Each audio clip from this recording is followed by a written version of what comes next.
This is Lacey Green's digital storytelling project. I did my project on writers' workshops and anchor charts and mentor texts and things like that. So at the beginning of the semester in Module 2, we watched a video on YouTube called A Day in the Life of Our Writing Workshop.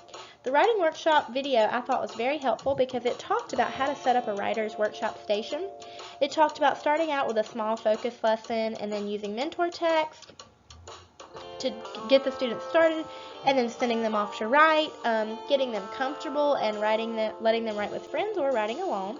And it also talked about conferencing with students and getting to know the students as writers. And then it gave the students a chance to share their writing when they were finished.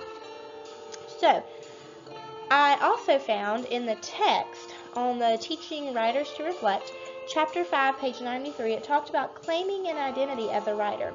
And I really enjoyed this section because it talked about teaching students how to get to know themselves as writers.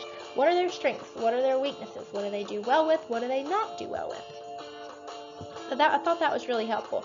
So when I created my own lesson, I talked about teaching students to write from their heart. I read the story, the mentor text, The Best Story, to my students.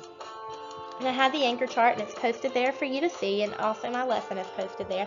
But I felt like I used both the textbook about teaching writers to reflect and the video on YouTube to help me to guide this, because I used the mentor text and I used the small focus lesson.